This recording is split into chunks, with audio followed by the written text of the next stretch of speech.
sorry you got pulled into this. You didn't pull me into anything, you just asked for help. The moment Daniel first heard her voice on that quiet August morning, he felt something shift inside him. Something he couldn't name. Something he wasn't ready for. He had come to the small coffee shop on the corner of Maple Street to finish paperwork for his construction business, not to meet anyone, much less someone who would change the direction of his life. But when she tapped lightly on his table and said, "Excuse me, can I ask you for a small favor?" It felt like the beginning of a storm he didn't see coming. Her name was Emily Carter, 26. Soft brown hair pulled into a messy bun, tired eyes that still carried a spark, and a nervous smile that didn't match the confidence in her voice. Daniel was 42, steady and quiet, a man who chose routine over surprises. Yet something about her presence pulled him in before he could stop himself. She asked him if he could watch her backpack for just a moment while she stepped outside to make a call. It was such a simple request, something anyone would have agreed to. But Daniel noticed the way her hands trembled when she set the bag down, and how she kept glancing over her shoulder as if she expected someone to walk through the door at any second. He didn't know her, but he could feel her fear like it was a cold wind brushing across his skin. When she returned, her face was pale, and Daniel could tell she'd been crying even though she tried to hide it. She thanked him quickly, grabbed the bag, and started to leave. Something in him wouldn't let that happen. "Are you okay?" he asked. The question slid out before he could stop it. Emily froze. For a moment, she looked like she might run. Then something inside her cracked. She sank into the chair across from him without waiting for an invitation. She whispered that she was fine, but her voice shook. He didn't believe her, and she knew it. She told him she didn't usually talk to strangers, but he seemed safe. Those words hit him harder than he expected. Safe. Something he had spent years trying to become after his divorce, after a life that had been filled with more arguments than peace. He wasn't used to anyone noticing the good in him. Emily hesitated, then opened her backpack. Inside was a stack of legal papers held together with a rubber band. She didn't let him read them, but she explained enough for him to understand the weight she was carrying. She was trying to leave a controlling relationship. She needed to file these papers before her ex found her, and she had no one in Chicago to rely on. Daniel felt a strange mix of protectiveness and fear.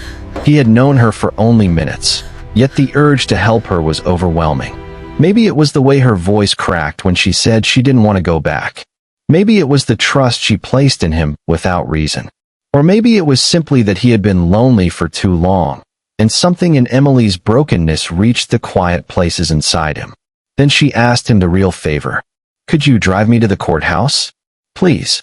I don't want to go alone." Daniel stared at her, torn between caution and instinct. This wasn't a small favor anymore. This was stepping into someone's life at their most fragile moment. But he couldn't ignore her trembling hands or the way her eyes silently begged him. He agreed. And that decision, made in a coffee shop on an ordinary morning, was the moment everything in Daniel's life began to change. Daniel didn't expect his hands to shake on the steering wheel, but they did. Emily sat in the passenger seat, clutching her backpack like it held the last pieces of her life. The morning sun lit her face, but it couldn't soften the fear in her eyes. She kept looking out the window, as if expecting a car to follow them. Daniel noticed every nervous breath she took, every stiff movement, and each one made him want to shield her even more. He tried to make small talk, hoping to ease the tension, but Emily barely spoke. Finally, after several silent minutes, she whispered, "I'm sorry you got pulled into this." Daniel glanced at her. "You didn't pull me into anything. You just asked for help." She nodded slowly but didn't seem convinced. The courthouse was still 20 minutes away, but Daniel sensed that the real distance Emily was traveling was much greater. Years of emotional wounds, tightly folded into the papers in her bag. When they parked, Emily froze. Daniel opened his door, but she didn't move. Her breath came out shaky. "He'll try to stop me," she murmured. "He always does." "Is he here?" Daniel asked. "No, but he has a way of showing up." Her words were soft, but the dread behind them was sharp. Daniel stepped around the car and opened her door gently, offering his hand. She looked at it, hesitated, then took it. Her fingers were cold. As they walked toward the courthouse steps, Daniel felt a weight settle on him. This wasn't just about filing papers. Emily was rewriting her life, and he had somehow become part of the moment she chose to stop running. Inside, she filled out forms while Daniel waited across the room. She kept glancing at him, as if making sure he hadn't left. He didn't move. He didn't even consider it. When she finally approached him with the stamped documents in hand, her shoulders sagged with a strange mix of relief and grief. Daniel thought she might collapse, but she held herself together, barely. "It's done," she said softly. He nodded. "You're safe now." She swallowed hard. "I'm not actually. Not yet." Those words unsettled him more than he expected. They walked outside into the bright afternoon light, and as they reached the parking lot, Emily stopped suddenly.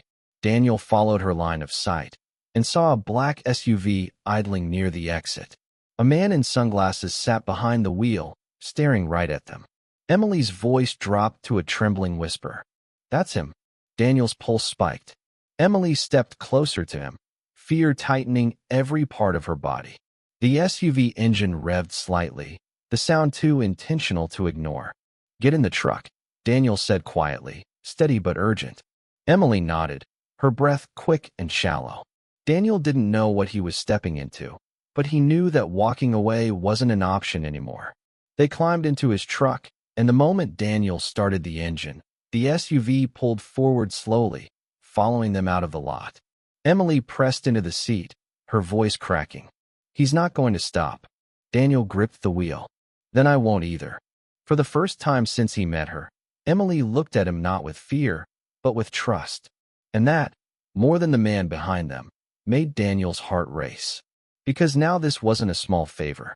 It was becoming something that might change both of their lives forever. Daniel drove without speaking, his eyes locked on the rearview mirror as the black SUV kept a steady distance behind them.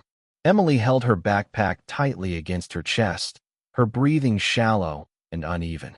The tension in the truck felt thick, almost suffocating, yet Daniel stayed focused, calm in a way Emily desperately needed.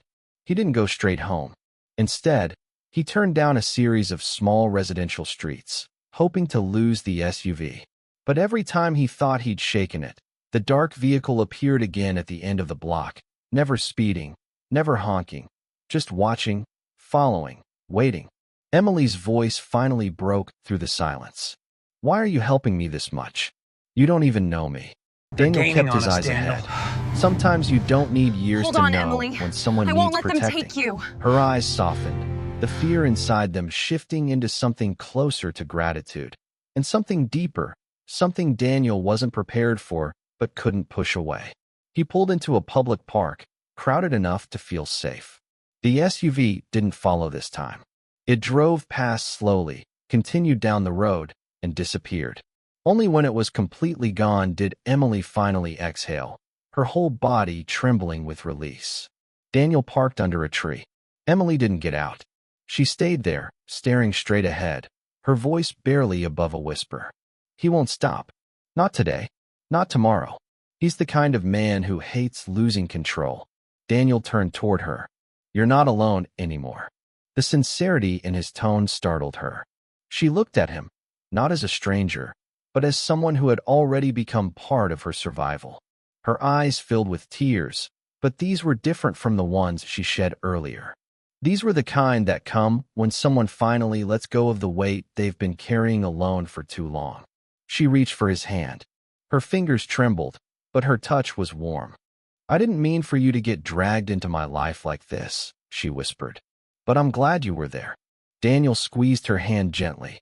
"Emily, I'd rather be here than anywhere else." Her breath caught. That simple statement held something she hadn't heard in years. Care without conditions, affection without control, a steady presence she didn't have to fear. For a moment, neither of them spoke. Birds gathered in the branches above them. Children played in the distance, and the world around them felt strangely peaceful compared to the chaos they'd escaped. Emily slowly leaned her head against his shoulder, a small act of trust that sent a quiet warmth through Daniel's chest. He wrapped an arm around her, protective but gentle, careful not to overwhelm her. She closed her eyes, safe for the first time in a long time. "Where will you go now?" Daniel asked softly. Emily hesitated. "I don't know. I don't have family here. I don't have friends who can take me in." She looked up at him, vulnerable yet sincere. "I know it's asking too much, but could you help me figure out what to do next?"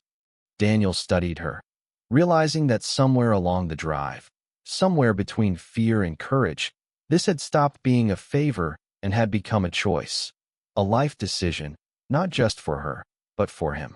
"You can stay with me," he said, "until you're ready, until you feel safe, as long as you need." Her breath trembled, not with fear this time, but with a fragile sense of hope. "Are you sure?" Daniel met her eyes, his voice steady. "I am." Emily didn't speak. She just moved closer, her head resting against him again, her hand gently gripping his shirt as if anchoring herself to the first steady thing she'd had in months. In that quiet moment, Daniel knew he was stepping into something deep, complicated, and life-changing. But as he held her, he didn't feel doubt. He felt purpose. A small favor had turned into a decision that would reshape both of their futures.